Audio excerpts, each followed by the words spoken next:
आज का पहला प्रश्न आपका क्या है? पहला प्रश्न आपका है 2 मीटर फोकस दूरी वाले किसी अवतल लेंस की क्षमता ज्ञात करें। देखिए प्यारे बच्चों, आपको अगले वीडियो में आपको बहुत ही बेहतरीन तरह से आपको सारे प्रश्नों को हम बताए थे। अगर सारे प्रश्नों को आप देखे थे, थोड़ा सा जो है उसमें आवाज़ का प्रॉब्लम था, उसके लिए माफ़ी चाहेंगे। ठीक है, आज तो प्रॉब्लम नहीं होनी चाहिए। हमारे कंप्यूटर महाशय, थोड़ा सा आवाज़ को आप देखते रहिए, है ना, आवाज़ को देखिए, कहीं गड़बड़ाता है तो आप जो इसको सही कीजिए। चलिए, पहला नंबर प्रश्न आपका है 2 मीटर फोकस दूरी वाले किसी अवतल लेंस की क्षमता निकालना है। देखिए, कहने का मतलब यह है कि फोकस आपका कितना दिया है प्यारे बच्चों? फोकस आपका दिया हुआ है, फोकस आपका दिया हुआ 2 मीटर। 2 मीटर आपका फोकस दिया हुआ है। 2 मीटर आपका क्या दिया है? 2 मीटर आपका फोकस दिया हुआ है। और सूत्र आपको बताए थे P बराबर 1/f। क्षमता का सूत्र आपको मालूम होगा, अगर नहीं मालूम है तो आप लिख लिए, नहीं मालूम तो आप लिख लीजिए। क्षमता का सूत्र होता है P बराबर 1/f। P बराबर क्या होता है? 1/f होता है। ठीक है, उसके बाद तो P हो गया, 1 ऊपर हो जाएगा, और F कितना, फोकस कितना दिया? फोकस दिया 2 मीटर। 2 मीटर को नीचे रखेंगे, 2 मीटर को क्या करेंगे? नीचे रखेंगे। उसके बाद जब भागा देंगे तो कितना आएगा? 0.50 डी होता है डायऑप्टर। यही आपका प्यारे बच्चों क्या हो जाएगा? आंसर आपका यही हो जाएगा। चलिए, उसके बाद अगला नंबर प्रश्न आपका क्या है? तारे क्यों टिमटिमाते हैं? तारे क्यों टिमटिमाते हैं? देखिए प्यारे बच्चों, आपको हम जब आपको सभी चैप्टर बाय चैप्टर आपको इम्पोर्टेंट प्रश्न हम जब करवा रहे थे, तो सारे प्रश्नों को आपको हम डिटेल तरह से हम बताए थे, और उसमें हम तारे क्यों टिमटिमाते हैं ये भी हम बताए थे। आपको तो याद नहीं होगा, फिर भी आप याद कर लें। चलिए, हम आपको बताते हैं तारे क्यों टिमटिमाते हैं। आपको मालूम होगा प्यारे बच्चों कि जब आप गर्मी के समय में जब आप छत पे सोते थे, तो आप जब आप छोटे थे तो आप अपने मम्मी से, पिताजी से, दादा से, दादी से आप प्रश्न करते थे कि दादाजी तारा क्यों टिमटिमा रहा है? तारा क्यों टिमटिमा रहा है? मम्मी, तारा क्यों टिमटिमा रहा है ना? आप इस प्रकार से प्रश्न करते होंगे और मम्मी कुछ से कुछ आपको बता देती होगी, है ना। चलिए, माँ तो माँ होती है, माँ का ममता का प्यार, तो माँ के प्यार को तो कोई व्याख्या नहीं कर सकता है ना। चलिए, वो आपको फुसलाने के लिए, आपको भलाने के लिए कुछ से कुछ बता देती थी, लेकिन आज आपको सही जानकारी, आपको बिना एक्सेप्शन आपका बड़े भाई आपको जानकारी देगा। चलिए, अब हम आपको बताते हैं। तारे, आपको मालूम है कि तारा हमारे पृथ्वी से बहुत ही दूर पे है। तारा जो है हमारे पृथ्वी से, हमारे वायुमंडल से बहुत ही दूरी पे प्यारे बच्चों, और उसकी रोशनी को, उस तारे की रोशनी को आने, हमारे आंखों तक आने में, हमारे पृथ्वी तक आने में तरह तरह के धूल कणों से टकरा कर उसे आना पड़ता है, जिसके कारण तारा का रोशनी जो है, तारा का रोशनी स्पष्ट रूप से हमारे आंखों तक नहीं पहुंच पाती है ना।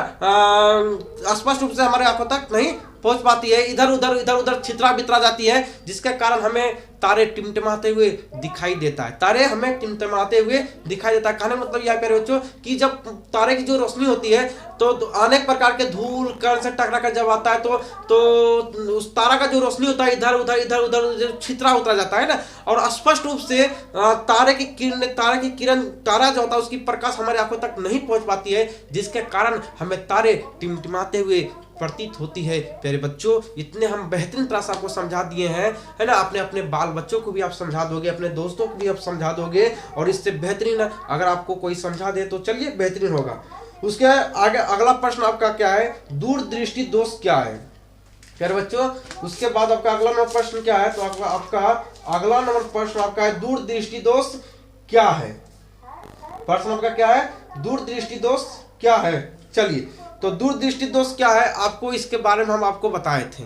दूरदृष्टि दोष क्या है आपको हम इसके अगले वीडियो में आपको हम बताए थे कि दूरदृष्टि दोष क्या है। तो दूरदृष्टि दोष में हम आपको बताए थे कि जब किसी इंसान को दूर रखी वस्तु जब स्पष्ट रूप से नहीं दिखाई देता है प्यारे बच्चों, उसी को हम क्या कहते हैं?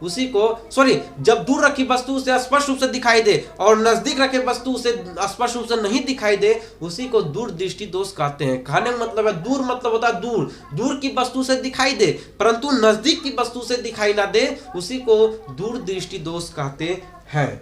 चलिए प्यारे बच्चों, आपको समझ भी आया होगा। और हाँ याद रखिएगा, इसका निवारण के लिए उत्तल लेंस का प्रयोग करते हैं। इसके निवारण करने के लिए उत्तल लेंस का प्रयोग करते हैं। अगर किसी इंसान को सिर्फ दूर की ही वस्तु उसको दिखाई दे रही है, अगर नजदीक की वस्तु उसको दिखाई नहीं दे रहा है, तो उसके लिए हम उत्तल लेंस का प्रयोग करेंगे। हाँ ठीक है। और अगर किसी को निकट की वस्तु दिखाई दे रही है और दूर की वस्तु से दिखाई नहीं दे रही है, उसको क्या कहेंगे, उससे निकट दृष्टि दोष हो गया। कहने मतलब निकट की वस्तु उसको दिखाई दे रहा है परंतु दूर की वस्तु से दिखाई नहीं दे रहा है, उसी को निकट दृष्टि दोष कहते हैं। देखिए कल आपको जो प्रश्न करवाए थे उसमें भी हम ये चीजें बताए थे, आज हम जो प्रश्न करवा रहे हैं उसमें आज भी हम बता रहे हैं। तो ये वीडियो आपके लिए इसलिए क्योंकि इस वीडियो को देखने के बाद आपका रिवीजन हो जाएगा बहुत ही बेहतरीन तरह से। और उत्तल लेंस का जब किसी को निकट दृष्टि दोष हो जाए तो उसको निवारण किस लेंस के द्वारा किया जाएगा, तो अवतल लेंस के द्वारा उसका निवारण किया जाएगा अगर किसी इंसान को निकट दृष्टि दोष है तब। प्यारे बच्चों चलिए अगला नंबर प्रश्न आपका क्या है प्यारे बच्चों, अगला नंबर प्रश्न आपका है सूर्य के प्रकाश के उन दो घटकों के नाम लिखिए जो हमें नहीं दिखाई देते हैं। कहा जा रहा है कि सूर्य के प्रकाश के उन दो घटकों के नाम लिखिए जो हमें दिखाई नहीं देते हैं, जो हमें दिखाई नहीं देते हैं। मेरे बच्चों चलिए हम आपको बताते हैं। देखिए वह दो घटक कौन कौन से हैं। यहाँ देखिएगा, सूर्य प्रकाश में रंग के साथ, कहने मतलब है सूर्य का प्रकाश जो है 7 रंगों में विभक्त हो जाता है। 7 रंग का होता है प्रकाश में 7 रंग की 7 किरणें होती है, 7 रंग होता है। सूर्य प्रकाश में रंग के साथ घटक बैंगनी, जामुनी, नीला, हरा, पीला, नारंगी एवं लाल उपस्थित होता है, जिसमें लाल रंग का तरंगदैर्घ्य, जिसके लाल रंग का तरंगदैर्घ्य है ना, तरंगदैर्घ्य अल्फा का मान अधिकतम तथा बैंगनी रंग का तरंगदैर्घ्य सबसे कम होता है। कहने मतलब यह है लाल रंग का तरंगदैर्घ्य अधिक होता है, आपको हम बता चुके थे कि लाल रंग का तरंगदैर्घ्य अधिक होता है और बैंगनी रंग का क्या होता है तरंगदैर्घ्य वह कम होता है। बैंगनी रंग का तरंगदैर्घ्य क्या होता है तो कम होता है। इसलिए बैंगनी तथा जामुनी इन घटकों को हम अपनी नंगे आंखों से नहीं देख पाते हैं। कहने मतलब यह है कि बैंगनी रंग का तरंगदैर्घ्य कम होता है, बैंगनी रंग का तरंगदैर्घ्य कम होता है और जामुनी रंग का तरंगदैर्घ्य कम होता है, जिसके कारण हम उन दो रंगों को सूर्य के प्रकाश में नहीं स्पष्ट रूप से नहीं देख पाते हैं। तो आपको समझ आ गया होगा प्यारे बच्चों कि हम किन दो रंगों को नहीं देख पाते हैं, तो बैंगनी और कौन सा, बैंगनी और जामुनी। ठीक है, याद रखिएगा। चलिए 5वां नंबर प्रश्न आपका क्या है। 5वां नंबर प्रश्न आपका है विद्युत बलों का नामांकित चित्र बनाइए। विद्युत बलों का नामांकित चित्र बनाइए। प्यारे बच्चों ये भी प्रश्न आपके बोर्ड एग्जाम के नजरियों से बहुत इंपॉर्टेंट है, ये भी प्रश्न को आप देख लीजिए। चलिए प्यारे बच्चों ये भी प्रश्न को हम आपको बता देते हैं। देखिए विद्युत बल्ब का आपको चित्र बनाने के लिए कहा जा रहा है। प्यारे बच्चों विद्युत बल्ब का आपको चित्र बनाने के लिए कहा जा रहा है। अगर आपका आज्ञा हो, आपका इजाजत हो, आपको हम बल्ब लाकर आपको हम दिखा देते हैं। चलिए यहाँ पे 100 वाट का तो बल्ब नहीं है तो आपको नहीं दिखा सकते हैं, ठीक है। यहाँ पे एलईडी बल्ब है तो इसी माध्यम से समझ लीजिए। देखिए ये आपका जो ऊपर वाला परत होता है, ये जो आपका ऊपर वाला परत होता है, ठीक है। थोड़ा सा हम आपको बल्ब लाकर समझा देते हैं। वो बल्ब 100 वाट का बल्ब हमारे पास तो नहीं है प्यारे बच्चों, लेकिन जो बल्ब हमारे पास उपस्थित है उसी बल्ब को लाकर हम आपको दिखा देते हैं, ठीक है। चलिए वीडियो में आप बने रहिए। चलिए आपको हम दिखा देते हैं। देखिए हमारे पास तो 100 वाट का बल्ब नहीं है प्यारे बच्चों, फिर भी आपको हम समझाने के लिए ये बल्ब को हम आपके बीच हाजिर किए हैं। समझिए 100 वाट का तो नहीं, समझाने के लिए। देखिए ये जो आपको ऊपर वाला हिस्सा है, मान लीजिए ये कांच का है, ये क्या है कांच का है। ऊपर वाला भाग क्या है जो आपको उजला वाला दिख रहा है, ये मान लीजिए कांच का है। तो क्या है कांच की परत, ये क्या हो जाएगा तो ये आपका कांच की परत हो जाएगा प्यारे बच्चों। और ये जो इसके भीतर जो होता है, इसके जो भीतर होता है, आप 100 वाट का बल्ब लाए होंगे, आपके पास है अभी तो देख सकते हैं उसमें टंगस्टन होता है जो कि इस प्रकार से बना होता है, इस प्रकार से उसमें बना हुआ रहता है। इसको क्या कहते हैं, इसको टंगस्टन कहते हैं। क्या कहते हैं प्यारे बच्चों, तो इसको टंगस्टन कहते हैं। इसको क्या कहते हैं, टंगस्टन धातु कहते हैं। ये टंगस्टन धातु का बना होता है, ठीक है। चलिए और इसमें जो होता है, इस बल्ब में निष्क्रिय गैस भरा हुआ था, निष्क्रिय गैस भरा हुआ होता है, ठीक है। अगर निष्क्रिय गैस अगर वायु से अगर जो है वायु के संपर्क में आता है, हवा के जब संपर्क में आ जाता है तो ये टंगस्टन क्या होता है, भंग हो जाता है, टंगस्टन भंग हो जाता है, ठीक है। और ये जो आपका होता है ये आपका एल्युमिनियम का बना होता है, ये आपका एल्युमिनियम का बना होता है। फिर बच्चों अब याद रखिएगा ये एल्युमिनियम का बना होता है। इस प्रकार से आपको जब बोर्ड एग्जाम में दिया जाए तो जो इस प्रकार से आप बना सकते हैं, ठीक है। चलिए और इसी प्रकार का प्रश्न, ये सारा प्रश्न जो हम ला रहे हैं किसी ना किसी साल पूछा गया प्यारे बच्चों। आपको विश्वास नहीं है तो आप क्वेश्चन बैंक आप उठाकर देख सकते हैं, कहीं हम बाहर से नहीं बता रहे हैं, उन्हीं सभी प्रश्नों को हम यहाँ पे बता रहे हैं जो प्रश्न आपको किसी ना किसी साल पूछा ही गया है। ठीक है, इन सभी प्रश्नों को आप कर लीजिए बहुत ही बेहतरीन तरह से। चलिए प्रश्न नंबर 6 आपका क्या है, नाभिकीय संलयन क्या है। नाभिकीय संलयन क्या है, नाभिकीय संलयन क्या है फिर बच्चों, आपको नाभिकीय संलयन क्या है ये आपको जो है हम बता देते हैं। ठीक है, बहुत ही बेहतरीन तरह से हम आपको बताएंगे कि नाभिकीय संलयन क्या है, सिर्फ आप ध्यान दीजिएगा। ठीक है, चलिए आपको हम नाभिकीय संलयन क्या है बताते हैं, एक मिनट रुकिएगा। चलिए नाभिकीय संलयन क्या है, नाभिकीय संलयन में अति उच्च ताप पर, नाभिकीय संलयन में क्या होता है, अति उच्च ताप पर दो हल्के नाभिक एक भारी नाभिक बनाने के लिए संयुक्त करते हैं। कहने का मतलब यह है नाभिकीय संलयन क्या होता है, दो हल्के नाभिक नाभिकीय संलयन से अति उच्च ताप के साथ आना चाहिए तो अति उच्च ताप। नाभिकीय संलयन में अति उच्च ताप पर दो हल्के नाभिक, कितना, दो हल्का नाभिक, नाभिक कैसा होना चाहिए, दो हल्का नाभिक। मान लीजिए प्यारे बच्चों कि देखिए नाभिकीय संलयन में दो हल्का नाभिक, दो हल्के नाभिक, मान लीजिए नाभिक है, समझा रहे, ठीक है, आप समझिए ये नाभिक है और ये भी आपका क्या है, तो नाभिक है। नाभिकीय संलयन, जब दो हल्के नाभिकीय संलयन में क्या होता है, जब दो हल्के नाभिक को मिलाकर एक बड़ा सा नाभिक बनाता है, ये दोनों छोटे छोटे नाभिकों को मिलाकर जब बड़े नाभिक बनाया जाता है, जब बड़ा नाभिक बनाया जाता है, नाभिक बनाने के लिए संयुक्त करते हैं और साथ में विशाल ऊर्जा निर्मित होती है, इसी को क्या कहते हैं, इसी को नाभिकीय संलयन कहते हैं। कहने मतलब यह है बच्चों, समझिएगा, ठीक है, समझिए। कहने मतलब क्या है, नाभिकीय संलयन किससे कहेंगे, जब दो हल्के नाभिकों को मिलाकर एक बड़ा नाभिक बनाता है, और वह बड़े नाभिक से जब ऊर्जा निकलती है तो अति उच्च ऊर्जा निकलती है। उससे क्या निकलती है, तो अति उच्च ऊर्जा निकलती है, विशाल ऊर्जा निकलती है, उसी को क्या कहते हैं, तो नाभिकीय संलयन कहते हैं प्यारे बच्चों। और आपको याद कर लीजिएगा कि हमेशा जो है जब लिखिएगा परिभाषा, जब आप परिभाषा लिखिएगा तो एक एग्जाम्पल आप जरूर दीजिएगा, एक एग्जाम्पल तो आपको देना बहुत ही जरूरी है। लिखिएगा 2H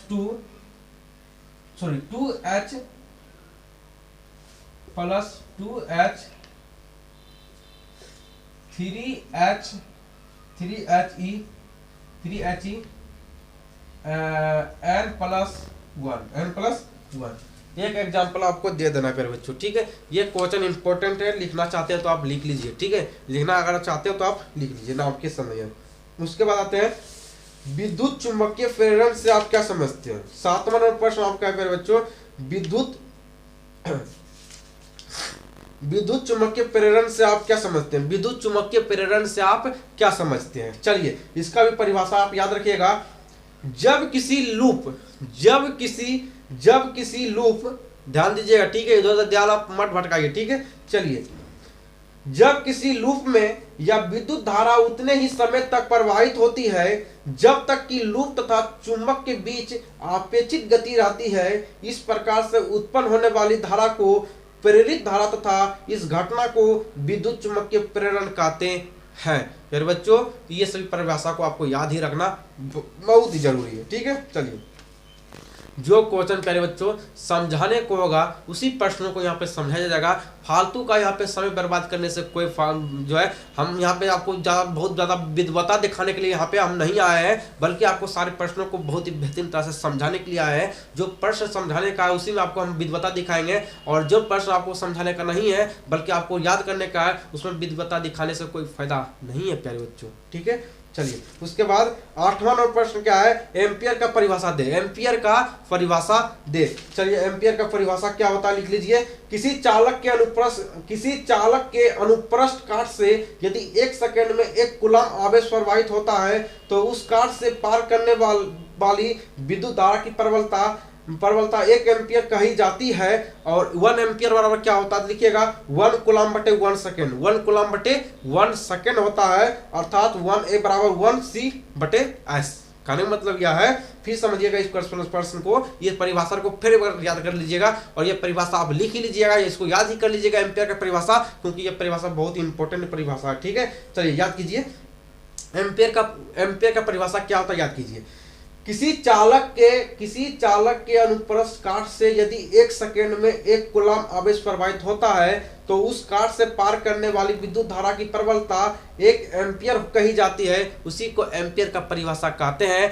1 एम्पियर बराबर होता है 1 कूलम बटे 1 सेकेंड, इसी को एम्पियर का परिभाषा कहते हैं। प्यारे बच्चों, आपको बेहतरीन तरह का कुछ समझ में आया होगा। मिलते हैं फिर इसी तरह के नेक्स्ट वीडियो में जबरदस्त क्लास आप लोगों के लिए लेते आएंगे। और हाँ, एक बात आपसे कहना चाहते हैं, अगर वीडियो अच्छा लगा हो तो आप अपने दोस्तों में जरूर शेयर करें। आप स्वतंत्र देश के स्वतंत्र नागरिक हो, आपसे ना हम लाइक ना सब्सक्राइब आप कुछ भी करने नहीं कहते हैं, बल्कि एक मीठा मीठा सा कमेंट आप जरूर कर दें। मिलते हैं नेक्स्ट वीडियो में, तब तक के लिए बाय बाय, जय हिंद।